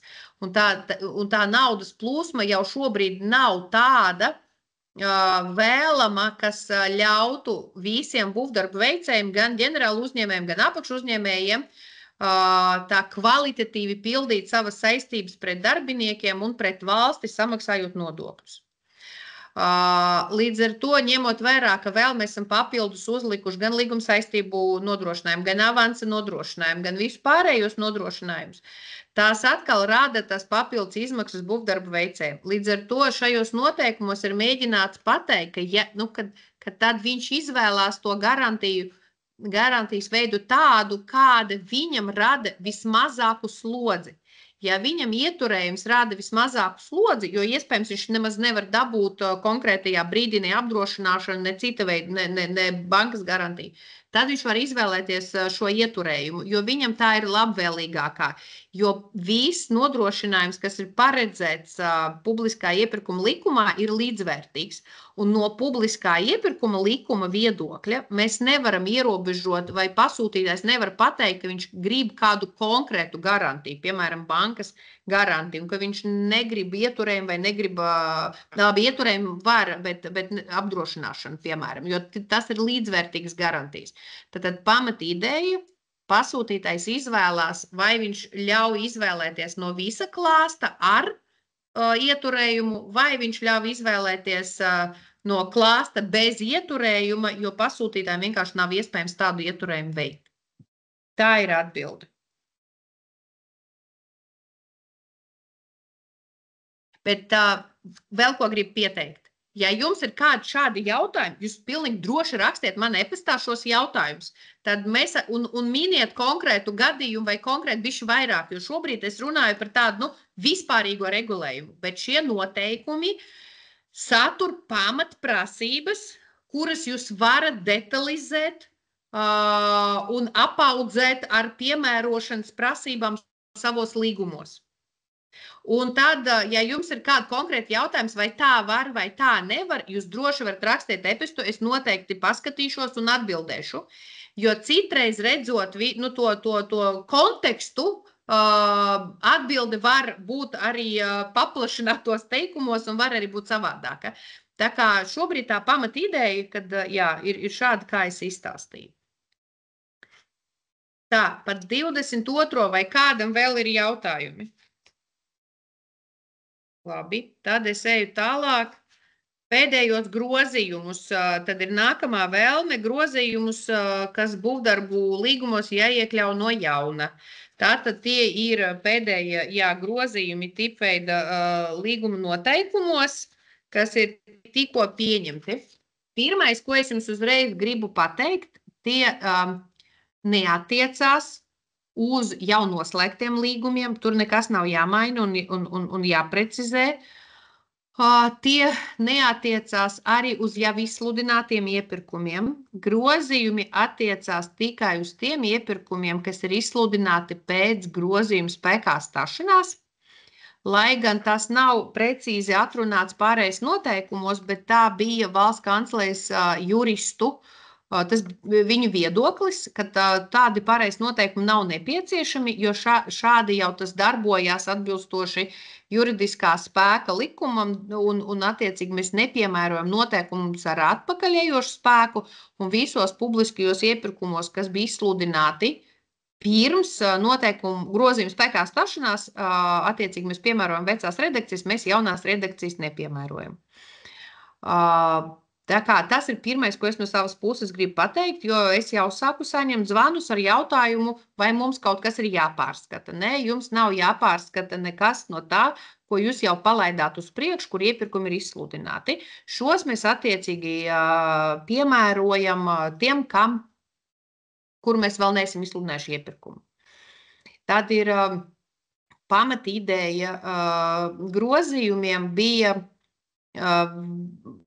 vēl atvieglot būvdarbu veicējam naudas plūsmas jautājums, tas, ko mēs arī tas, ko es tikko esmu teikusi, tad mēs esam konstatējuši, ka tomēr vēl atsevišķos gadījumos arī sarunā ar Finanšu nozares asociāciju, ka atsevišķos gadījumos mēs redzam, ka tas sloks vēl joprojām ir nesamērīgs un vairāk pasūtītāju intereses aizsargājošs. Tātad tas pamatā attiecās uz līguma saistību izpildes nodrošinājumiem. Un tad ir konstatētas divas, principā trīs tie nodrošinājuma veidi, kas tika skatīti. Pirmais nodrošinājuma veids bija avansa nodrošinājums, avansa saistību nodrošinājums. Un tā problēma bija tāda, ņemot vērā, ka avans tiek izmaksāts, bet katru mēnesi nododot būvdarbus, kurus mēs kvalitatīvi izpildam un kurus pasūtītājs pieņem, un faktiski mēs jau tā kā to avansu atstrādājam, un tā avansa daļa tiek dzēsta pat tikpat, cik mēs jau esam izpildījuši būvdarbus. Līdz ar to, paējot kādam laika posmam, sanāk, ka mēs turam nodrošinājumu par avansu, kas faktiski ir izmaksāts. Bet atceramies, ka nodrošinājuma turēšana nav ļoti vienkārša. Pirmkārt, ja tā ir bankas garantija, mēs varam runāt par iesaldētiem līdzekļiem. Ja tas ir apdrošināšana, tad tā maksā arī attiecīgi apdrošināšanas prēmiju, un tās veido papildus izdevumus būvdarbu veicējiem, un arī tā naudas plūsma arī attiecīgi, atkal slodzi uz naudas plūsmu. Līdz ar to pirmais, ko mēs esam sapratuši un paredzējuši, ka mēs tomēr mēs piedāvājam, ka tad avans nodrošinājums tiek dzēsts par to summu, kas jau ir atzīta par būvdarbi ir izpildīta un pieņemta no pasūtītāja puses, un tā nauda jau faktiski tādā ziņā tiek atbrīvota no tās saistības. Vienlaicīgi tas līdzsvarojot abu intereses un arī saprotot, lai tā nav baigā birokrātija, ka mēs tur katru mēnesi mēģinam kaut ko mainīt un samazināt to nodrošinājumu, tad mēs pasakam, ka mēs to varam darīt, ka mēs to daram nebieži, bet lai tas sloks tomēr līdzsvarotos, bet vienlaicīgi, protams, pasūtītājiem ir tiesības paredzēt arī biežāku saistību samazinājumu. Otrs garantijas veids, kuru mēs paskatījāmies, ir līguma saistību nodrošinājums. Un mums bija ļoti interesanta diskusija, kad, protams, mēs visi ļoti vēlamies, lai līguma saistības tiek izpildītas kvalitatīvi, jēgpilni, lai nebūtu problēmas, jo jebkurš pasūtītājs ir ieinteresēts kvalitatīvajā iznākumā. Un tad mums bija diskusijas laikā, mēs sapratām, ka patiesībā līguma saistību garantija arī ir ļoti dārgs garantijas veids, jo atkal vai nu tā ir apdrošināšana, tas ir prēmijas, vai nu mēs iesaldējam kādu konkrēto naudu, jo arī bankas prasa attiecīgi nodrošinājumu, un ja tas ir ieturējums, tad mēs saprotam, ka ieturējums par garantiem, piedošana par līguma saistībām nav. Tad tas ir tāds resursu ietilpīgs pasākums. Un tad tas piedāvājums no mūsu puses bija tāds, ja būvdarbu veicējs vairāk kā 50% no būvdarbiem izpilda kvalitatīvi, līguma saistības pilda bez pārkāpumiem, termiņos, tad principā tas ir tas instruments, ja viss tiek izpildīts labi, tad mēs ļaujam tad attiecīgi samazināt to garantiju proporcionāli tiem izpildītiem darbiem. Jo tas pieņēmums ir tāds, ka ja būvdarbu veicējs strādā ļoti kvalitatīvi un ļoti kvalitīvi izpilda lielāko daļu no darbiem, tad nav pamata domāt, ka viņš pēkšņi var pieļaut tādus pārkāpumus, kas radītu zaudējumus lielākus par 5% no būvdarbu līguma summas, jo tie 5% jums joprojām paliek. Samazināt var, bet mēs jau līdz nulli nesamazinam. Un tā ir tā doma, jo tas tiešām ir izaicinājums būvdarbus veikt tik kvalitatīvi, ka mums viss tiek pieņemts, nekādas problēmas no būvuzraugu puses nav konstatētas un arī no pasūtītāja puses nav konstatēts, jo līguma saistība izpildi kopumā arī kontrolē pasūtītājs. Būvdarbu kvalitāte ir būvuzraugs, bet līguma saistības ir pasūtītājiem. Tas ir nākamais attiecīgi regulējums, kas ir pārskatīts. Un tad ir nākamais stāsts, kas bija apvienotie projektēšanas un būvdarbu iepirkumi, kur bija arī diezgan spraiga diskusija par šo regulējumu. No vienas puses es saprotu pasūtītājus, kas pasaka, ka mēs esam ieinteresēti, protams, visā līguma izpildē. Ne tikai projektēšanas daļas izpildē, bet visā līguma izpildē. Un visā līguma kvalitatīvā un laicīgā izpildē. No otras puses, man nav šaubu vai man nav pamats pateikt, ka būvdarbu veicējs, kas vai līgumslēdzēja puse, kas arī uzņēmās projektēšanas un būvdarbu, tas design and build vienotā modeļi, to līgumu, ka viņi arī nebūtu ieinteresēti būvdarbu veikšanā. Jo, protams, arī būvdarbu veicējs, kas noslēdz vienoto projektēšanas un būvdarbu līgumu, primāri ir ieinteresēts tikt līdz tiem būvdarbiem. Un tā projektēšana ir tikai tā papildu saistība, lai viņš varētu tikt, ko viņš uzņēmās, lai viņš varētu tos būvdarbus veikt. Un abas puses ir ieinteresētas. Un tad bija dažādas versijas, kā mēs rīkojamies ar nodrošinājumu apvienotajos iepirkumos. Nu, un tas kompromiss pēc visu argumentu uzklausīšanas un pēc diskusijas bija tāds, kad ņemot vērā, ka pasūtītājs savas garantijas prasības uzreiz izvirza iepirkuma līgumā, tad būvdarbu veicējiem ir faktiski iespēja šīs saistības izmaksas novērtēt un iekļaut savā finanšu piedāvājumā. Tātad skaidrs, ka šādas saistības maksā, iespējams maksā dārgi, bet tās arī būs daļa no finanšu piedāvājuma. Bet mēs arī zinām, ka praksē mēs saprotam, kad mēs, piemēram, izsludinam apvienoto projektēšanas būvdarbu līgumu, kur ir uzreiz, projektēšanas termiņš ir pusgads, un tad, gads ir būvdarbu vai gads projektēšana, tur 2 gadi būvdarbi. Un attiecīgi arī būvdarbu veicējs, redzot šos termiņus, arī ieplāno, cik viņam maksās attiecīgais nodrošinājums. Bet nereti tieši apvienotajos līgumos projektēšana ievelkās un attiecīgi ievelkās arī visas pārējās līguma saistības. Un ievelkās bieži arī dēļ kādiem objektīviem iemesliem vai prasībām no pasūtītāja, kas rezultējās ar atšķirīgiem risinājumiem vai kaut kas ir vajadzīgs papildus. Un attiecīgi tas kompromiss ir vienkārši. Vai nu pasūtītājiem ir iespēja pateikt, ka viņam ir tūlīt lai es jums nesumēloju, es jau arī no galvas vairs neatceros, bet tā doma bija tāda, kad viņš pasaka, kad ir 2% projektēšanas laikā, kas tiek no visas kopējās līguma summas, kas tiek pagarināts līdz 10% būvdarbiem uzsakoties, vai nu 10% no pašās pirmās dienas, bet tad, ja pasūtītāja līgumu grozījumu rezultātā mainās līguma izpildes termiņš, tad pasūtītājs sedz izmaksas, kas būvdarbu veicējiem rodas dēļ šīs garantijas. Kāds attiecīgi ir, šī ir tā konstrukcija. Tas ir par grozījumiem attiecībā uz līguma saistību nodrošinājumiem. Vai par šo ir kāds jautājums?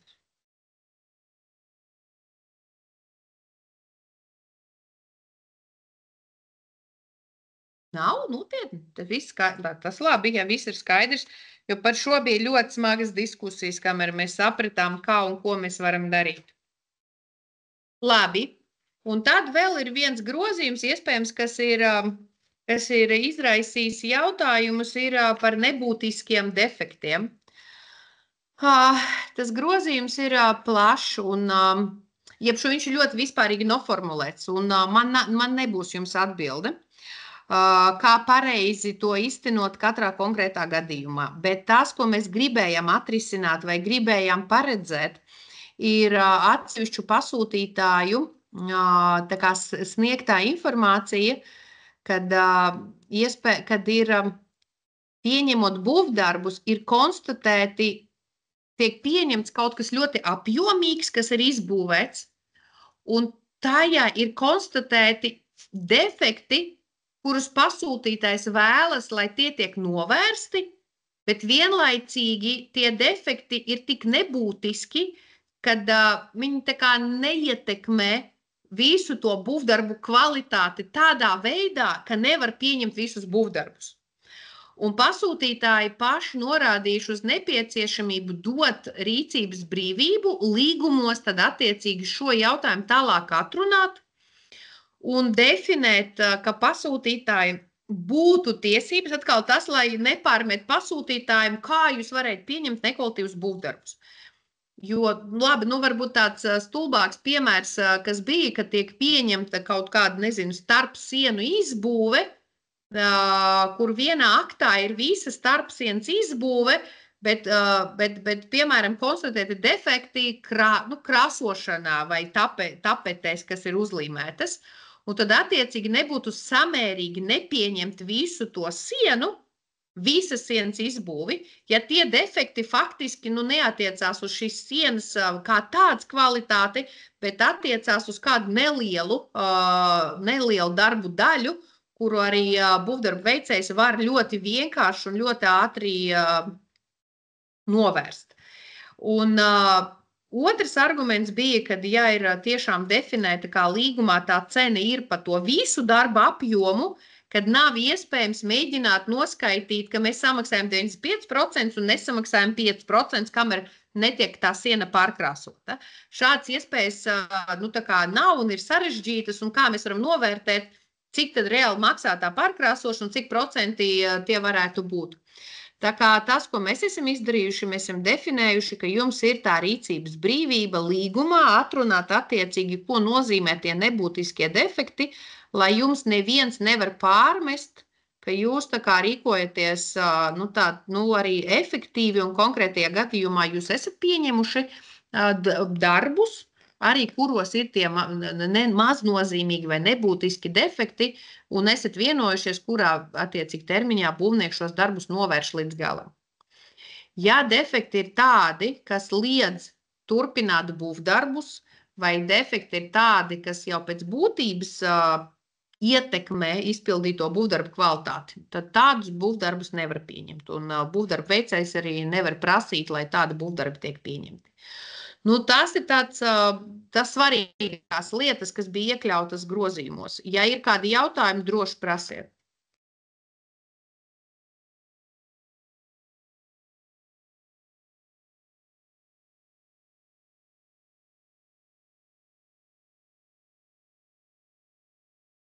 Nav. Labi, tad es eju tālāk. Te ir komentāros par 5. punktu, kādas tiesiskās sekas rada šīs punkts pasūtītājiem. 5. punkts. Nekādas.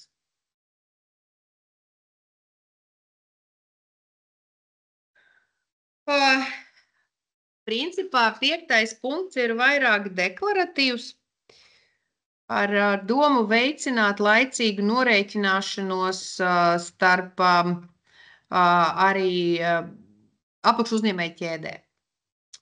Un tas ir, bet tālāk, jā, taisnība, jums ir rīcības brīvība tālāk no noteikuma viedokļa mēs neuzliekam pasūtītājiem pienākumu kontrolēt, vai apakšuzņēmēju ķēdē veiktie norēķini ir bijuši laicīgi un atbilst šo noteikumu regulējumam. Tas būtu nesamērīgs sloks pasūtītājiem. Vienlaicīgi pasūtītājs šo līgumā paredz, attiecīgi obligāti paredz, un pasūtītājiem ir tiesības arī ietvert norēķinus pa taisno ar apakšu uzņēmējiem. Tas jau ir noteikts arī publisko iepirkumu likumā. Ir tiesības arī paredzēt cita veida sankcijas. Mēs nejaucamies iekšā, tas ir jūsu tālāk katra pasūtītāja izvēles jautājums. Svarīgākais, lai līgumā šī laicīga norēķināšanās būtu ietverta, lai katrs zinātu, ka viņam tālāk ir jānodrošina laicīga norēķināšanos, bet saprotot, ka pasūtītājam kontrole varētu būt nesamērīgs administratīvais sloks. Un arī stāsts, ka šajā gadījumā, ja pasūtītājs sāk kontrolēt, viņš faktiski sāk rīkoties kā šķirēja tiesnesis vai sāk vērtēt, jo iespējams nenorēķināšanās ir notikusi dēļ arī defektiem, dēļ strīda, dēļ citiem apstākļiem, pasūtītājs nav tiesīgs to izšķirt, to vērtēt un to saprast. Tā kā 5. punkts ir domāts, kad līgumā ir jāieliek arī attiecīgi laicīgi norēķināšanās, un tās lielā pievienotā vērtība šīm, ka tāda apakšu uzņēmējiem būtu vieglāk vērsties tiesā gadījumā, ja ka viņam nav samaksāts. Jo šobrīd, ja līgumā ir ar ģenerālim, piemēram, ar apakšu uzņēmēju ir daudz garāki samaksas termiņi, tad apakšu uzņēmējs jūtās arī nepasargāts. Ja līgumā būs šie laicīgi termiņi, tad nesamaksāšanas gadījumā, principā, tad apakšu uzņēmējiem ir iespēja arī tad attiecīgi tiesā prasīt līguma saistību izpildi. Tā.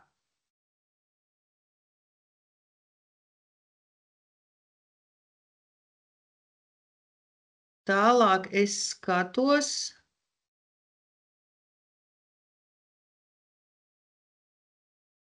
Te ir komentārs, vai neskaitās, ka nodots eksploatācija skaitās, kad ir sagatavots akts no attiecīgās būvvaldes. Jā, tad, kad būvniecības informācijas sistēmā ir izdots akts par nodošanas eksploatāciju, tas arī brīdis, no kurām mēs skaitam eksploatāciju. Jā, tā 10. punkta. Mulsine minētā punkta 1. teikums, kā tas īsti bija domāts, kuri gadījumi, tā 10. punkts.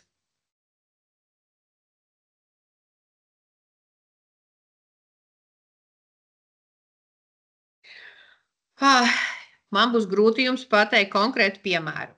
Sākotnēji redakcija MK noteikumiem, kas arī tika virzīta pat pirmā saskaņošanai, neļāva pasūtītājam vispār izvirzīt pretenzijas. Vairāki pasūtītāji norādīja, ka būtu nodalāma līguma saistība izpilde no būvdarbu kvalitātes. Būvdarbu kvalitāti vērtē būvuzraugs, un tā ir būvuzrauga tāda autonomā kompetence, ņemot vērā viņu kvalifikāciju, viņa zināšanas, viņa kompetenci, tad mēs neapšaubam, ka būvuzraugs spēj tiešām novērtēt būvdarbu kvalitāti un attiecīgi novērtēt, vai būvdarbi ir izpildīti atbilstoši vai neatbilstoši projektam un uzņemti, attiecīgi tai būvdarbu veicēji tad atbildība, ka mēs darbojamies atbilstoši projektam ar atbilstošiem būvizstrādājumiem un atbilstošām tehnoloģijām. Vienlaicīgi vairāk pasūtītāji bija norādījuši, ka līgumā var būt kādas papildus prasības, kas neatiecas uz būvdarbu kvalitāti. Viens no bija, piemēram, veikt vibrācijas monitoringu un iesniegt reiz dienā atskaiti par vibrāciju. Un šādi līguma saistību pārkāpumi var būt arī tas, kas netiek vērtēts no būvdarba kvalitātes viedokļa. Līdz ar to arī 10. punkts tika papildināts tad ar 2 gadījumiem. Būvdarba kvalitāti vērtē būvuzraugs, līguma saistību izpildi, kas ir tieši līguma atrunāts kaut kādi pienākumi, prasības, kas ir jāizpilda, vērtē pats pasūtītājs, un tad attiecīgi ir tie abi gadījumi, kad var nepieņemt būvdarbus. Nezinu, vai izskaidroju, vai palika skaidrāk, bet šāda bija tā diskusija, kas rezultējās konkrētajā 1. teikumā. Tā.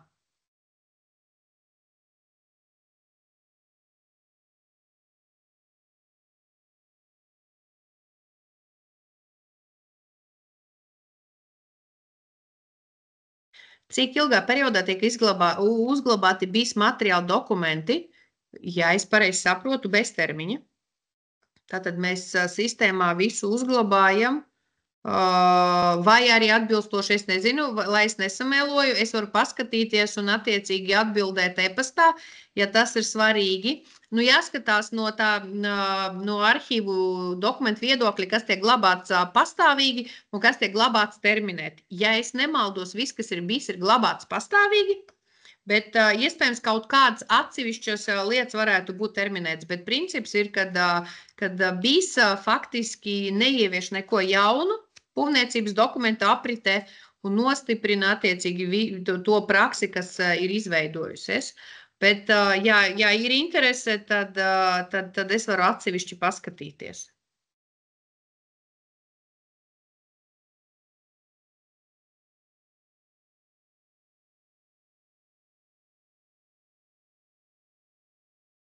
Tātad vēl ir jautājums par 24 un 28 punktiem.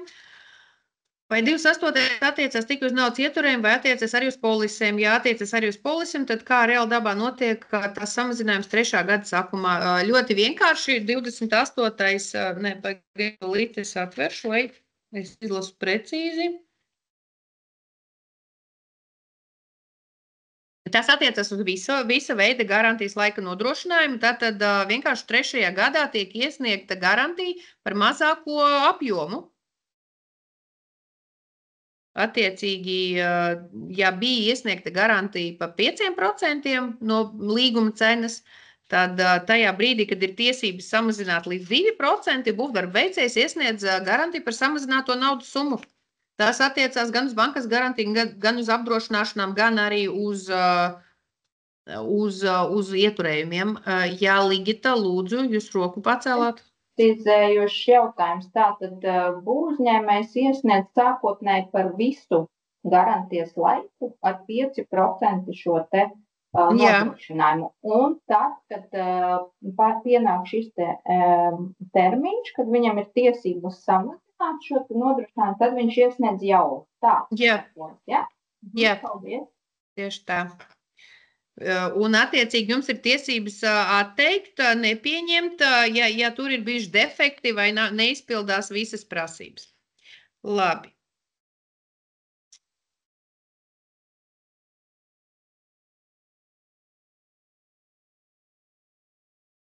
Tā, varbūt tā Inese var lūdzu par to FIDIC sarkano grāmatu, kur ir tā baža par regulējumu?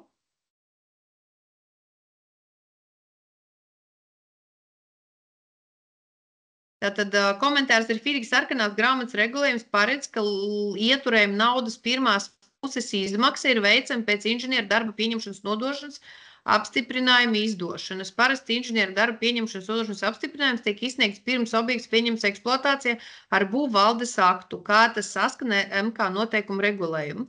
Tas ir par kuru ieturējumu ir jautājums? Jā, labdien, slikts internets. Baža ir par to, ka FIDIC sarkanā grāmata faktiski satura regulējumu, kas nedaudz konfliktē principā ar ministru kabineta noteikumos paredzēto procedūru. Pieņemsim, inženieris izdodot darbu pieņemšanas nodošanas apstiprinājumu, viņš viņu izdod tajā brīdī, kad pat vēl var būt tā, ka apliecinājums par objekta pieņemšanu eksploatācijā nemaz nav vēl apstiprināts no būvvaldes puses un pieņemts. Tas ir pirmais. Un viennozīmīgi šis te inženieru apstiprinājums tiek pieņemts un izdots brīdī, kad vēl objekts nemaz nav pieņemts eksploatācijā. Un šī te objekta pieņemšanas eksploatācijā var ievilkties uz kādu ilgāku periodu, bet tajā brīdī uzņēmējiem rodas tiesības no pasūtītāja pieprasīt konkrēti, pieņemsim, gan norēķinu par paveiktajiem darbiem, nevis pilnvērtīgu, bet noteiktā apjomā, gan arī ieturējuma naudas prasījumu, kas faktiski lasot šobrīd ministru kabineta noteikumu spēkā esošo redakciju, tādas tiesības nedotu uzņēmējiem. Līdz ar to vai nu būtu jānosaka, ka FIDIC līguma regulējums tā kā ir izņēmums, vai nu kaut kā ir jāatrod tad kaut kāda cita atruna. Labi, paldies. Tātad galvenā doma ir tāda, ka FIDIC regulējums arī ir brīvprātīgi piemērojums. Turklāt FIDICam ir vispārīgie noteikumi un ir speciālie noteikumi. Un ļoti bieži ar speciāliem noteikumiem tiek arī attiecīgi aizvietoti vai grozīti vispārīgie noteikumi. Tas ir viens. Līdz ar to šobrīd sanāk, ja kaut kas FIDIC sarkanajā grāmatā precīzi neatbilst MK noteikumu regulējumam, tad mēs piemērojam MK noteikumu regulējumu, attiecīgi paredzot, ka tie ir tie speciālie noteikumi, kas izdara izmaiņas vispārīgajos FIDIC noteikumos. Tas ir viens. Otrs, vēlreiz mēs tikko esam ielikuši iekšā tiesības samazināt nodrošinājumus, gan avans nodrošinājumu, gan līguma saistību izpildus nodrošinājumu, tad, kad vismaz puse no darbiem ir izpildīta un izpildīta kvalitatīvi. Un tad, attiecīgi, tas ir veicams tur neātrāk. Kā? Tur ir jāskatās, vai faktiski tiešām tur veidojās pretruna, vai veidojās neliela modifikācija no FIDIC vispārīgiem noteikumiem. Ja interesē ļoti konkrēta atbilde, tad lūdzu uzrakstiet e-pastā, kas ir tas regulējums FIDIC sarkanajā grāmatā, par ko jums ir bažas, ka viņš nesaskana ar MK noteikumiem, tad mēs varētu izskatīt un saprast, vai tur ir tiešām pretruna veidojās, vai mēs varam arī noteikumus piemērot attiecīgi nedaudz modificējot arī FIDIC regulējumu. Tā. Bet mēs papētīsim. Paldies, es piefiksēju arī šo.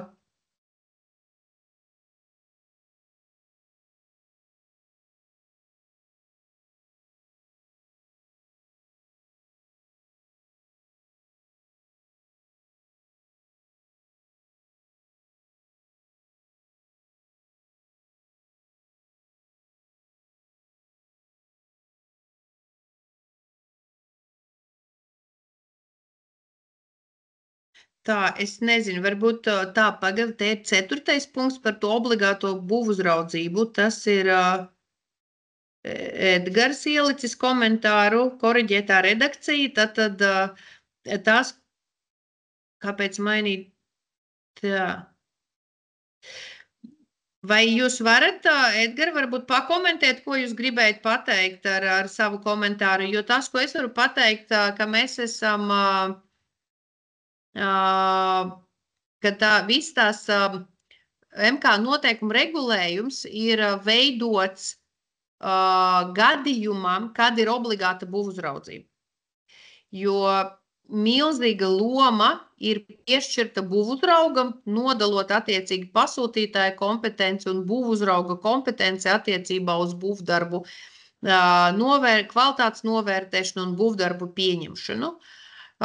Tur, kur nav obligāta būvuzraudzība, tur tā visa konstrukcija sabrūk un tos noteikumus ļoti grūti piemērot, ņemot vērā to noteikumu jēgu un kāpēc mēs to esam darījuši.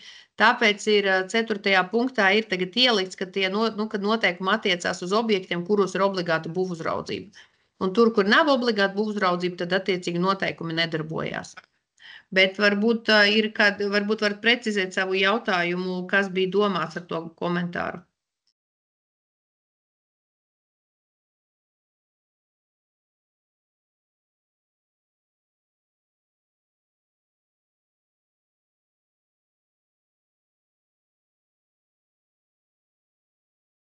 Labi, ja nav cits jautājums vai paskaidrojums, tad es, diemžēl, nevaru tad atbildēt, jo es nesaprotu, kas ar to tiek domāts. Tā.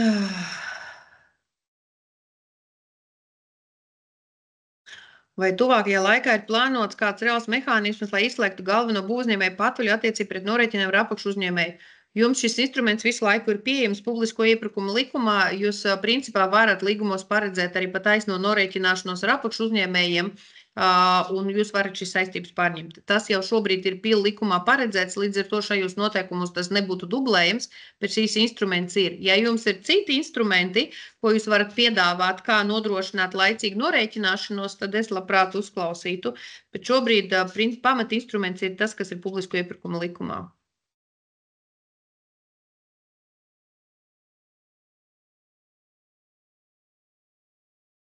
Tā, tad ir jautājums par 23. punktu, kas nosaka, ka publiskajā būvdarba līgumā, kur izpildes termiņš pārsniedz 1 gadu, iekļauj būvdarba līguma cenas indeksācijas noteikumus. Ja, piemēram, līguma izpildes termiņš ir nepārsniedz 12 mēnešus, bet neieskaita tehnoloģisko pārtraukumu vai, piemēram, tehniskos noteikumus noteikto tur izsinu. Labi, jā, sapratu, var pārsniegt 12 mēnešus. Oi, nezinu, zin kā, par šito man nav arī skaidra atbilde. Tā galvenā ideja par to indeksāciju bija, lai atkal aizsargātu abas puses, gan pasūtītāju, gan būvdarbu veicēju. Diemžēl pēdējie 5 gadi pierādīja, cik faktiski trausla mums ir būvniecības nozara un nekustamo īpašumu attīstīšana un kā globālie procesi var ļoti īsos termiņos visu nozari vispār izsist no tādām ierastām sliedēm un radīt diezgan lielu inflāciju. Tas, kas parādījās arī gan pirms tam bija Covid-19 ietekmē, gan vēlāk arī Krievijas agresijas ietekmē, inflācija bija diezgan liela. Un, protams, no vienas puses pasūtītājs var pateikt, ka, sorry, man tas neinteresē, būvdarbu veicējs to risku ir uzņēmis.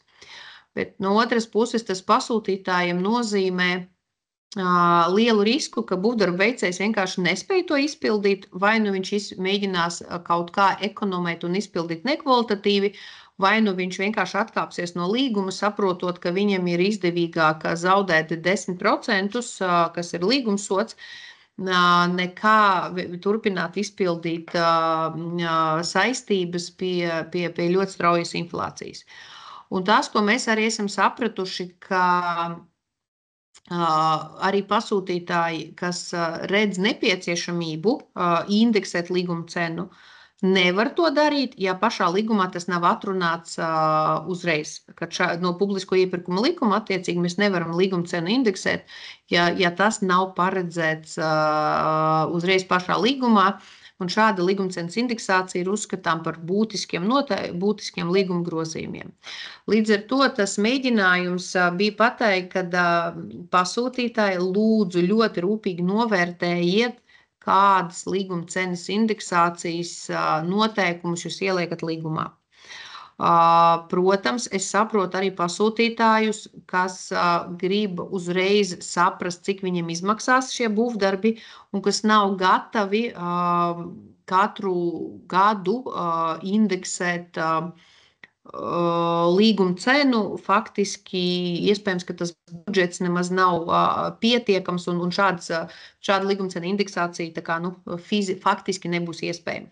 Līdz ar to mēs esam atvēruši ļoti tādu brīvu interpretāciju pašiem pasūtītājiem. Mēs esam izstrādājuši vadlīnijas un atbildot uz jautājumu, ko darīt ar to, kas ies pāri, visdrīzāk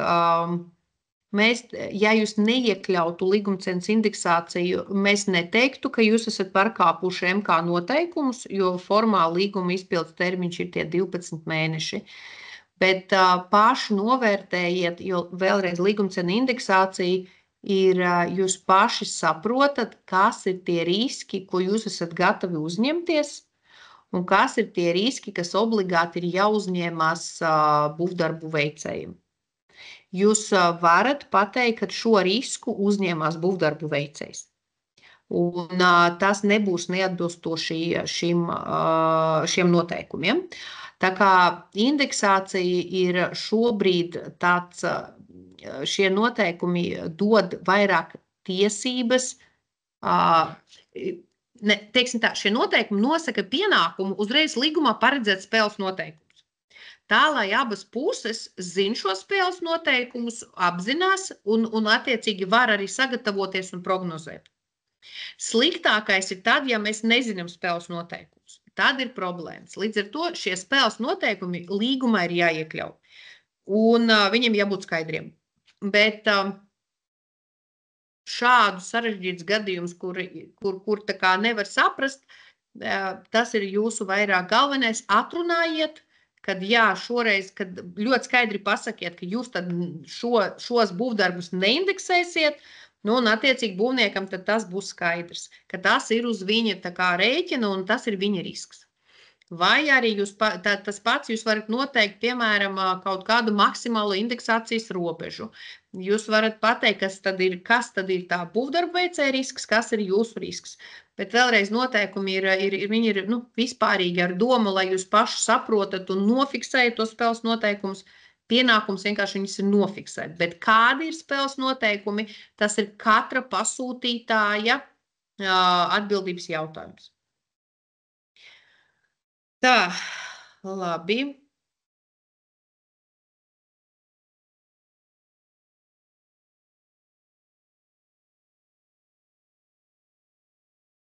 Tātad vēlreiz par FIDIC noteikumiem. Jūs varat veidot savus līgumus, ievērojot šos noteikumus.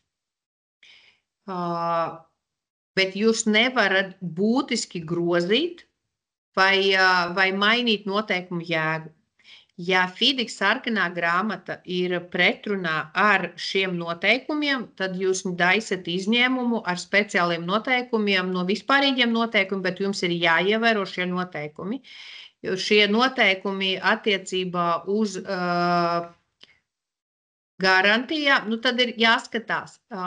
Es nevaru uzreiz atbildēt, vai, piemēram, pasūtītājiem ir tiesības vērst prasības pret līguma izpildes nodrošinājumu, ja rodas apstākļi, kas pasūtītājiem dod tiesības pārtraukt līgumu no pasūtītāja puses. Šāda situācija nav atrunāta MK noteikumus. Tātad, ja MK noteikumos nav tiešā veidā paredzēts aizliegums tā darīt, vai šādas prasības iekļaušana pēc jēgas nonāk pretrunā ar MK noteikumiem, tad nevar. Bet tad ir jātaisīt, tad jāpiemēro noteikumi. Bet tas, ko mēs esam uzsvēruši vairāk kārt, šie noteikumi nosaka tāds, to minimālo valsts iejaukšanos jūsu līgumtiesiskajās attiecībās tik tālu, cik tālu valsts redz nepieciešamību novērst trūkumus, kas nozarei ir, un sakārtot, veicināt līdzsvarotas attiecības. Līdz ar to noteikumos ir pateikts tas minimālais apjoms, cik tālu valsts iejaucās. Un attiecīgi šīs minimālais apjoms arī ir tur samaksa, būvdarba pieņemšana, samaksa, garantijas. Pamat 3 lietas. Bet jums ir jāskatās, tā pamatīdeja tāda, ja nav tiešā veidā pretrunas starp FIDIC un MK noteikumiem, tad jūs droši varat piemērot un papildināt un atrunāt to regulējumu. Galvenā ir ideja, kad jūs ar papildus noteikumiem neapgāžat to mērķi, kas ir ietverts MK noteikumos. Bet tālāk tas ir piemērošanas jautājums. Ja ir vēlme parunāties par kaut ko konkrētu, mēs varam atsevišķi parunāties, bet MK noteikumus ļoti daudz, kas nav atrunāts. Un tas ir tālāk jau ir jūsu attiecīgi kompetenci jautājums. Tātad par saprātīgu indeksācijas kārtību ekonomikas ministrija ir izstrādāts vadlīnijas, kas ir publicēts mūsu mājaslapā. Tur ir apkopotā labā prakse attiecību uz indeksāciju. Var iepazīties, tad mājaslapā ir vadlīnijas. Un šobrīd mājaslapā ir publicēts vadlīnijas, kas primāri, protams, attiecās uz būvizstrādājumu sadārdzinājumu, jo tie bija tie vislielākie sadārdzinājumi un bija tādi visapīgākie aspekti. Šobrīd mēs kopā ar ģenerālu vienošanās komiteju turpinam strādāt pie vadlīnijām līgumcienas indeksācijai attiecībā uz darba samaksu un darba samaksas pieaugumu, un mēs šīs vadlīnijas arī tuvākajā laikā pabeigsim un publicēsim. Bet šobrīd tās vadlīnijas, kas ir publicētas, ir izmantojamas, un tur tiešām ir apkopota arī mūsu kaimiņu labā prakse, Skandināvijas valstu labā prakse, un pie tām vadlīnijām diezgan rūpīgi ir strādāts. Tā, es izgāju visiem komentāriem, kas čatā ir ielikti. Tad lūdzu sakiet, vai es kaut ko esmu palaidusi garām, neieraudzījusi, vai vēl kādam ir jautājums.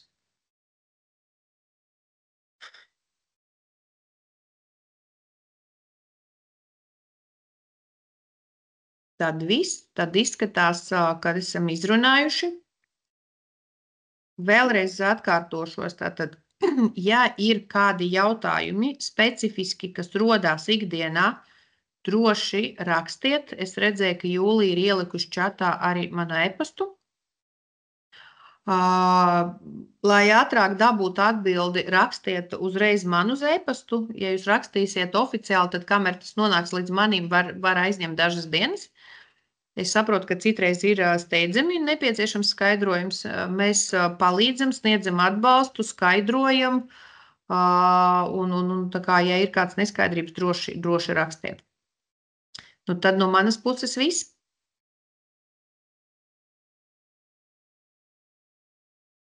Jā, Jūri, roka pacelt.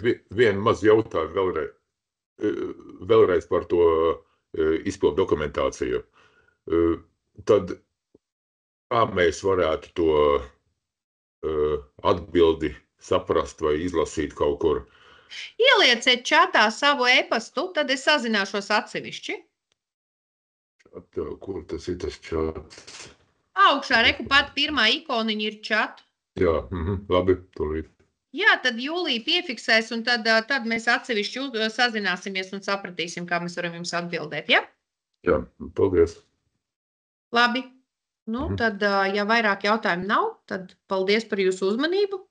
Ceru, ka palīdzēju, jo noteikumi tiešām ir sarežģīti un ir grūti varbūt tā piemērot uzreiz un saprast, kāds piemērojās. Tā kā jauku visiem dienu. Paldies! Jā, paldies tiešām visiem. Un tad vēlreiz šīs pasākums ir ierakstīts, un mēs to nopublicēsim pēc tam mājaslapā. Ja jūs kaut kā, teiksim, pēc nedēļas neredzat to ierakstu, tad jūs varat droši man uzrakstīt, un es jums atsūtīšu linku. Jā, paldies! Visu labu!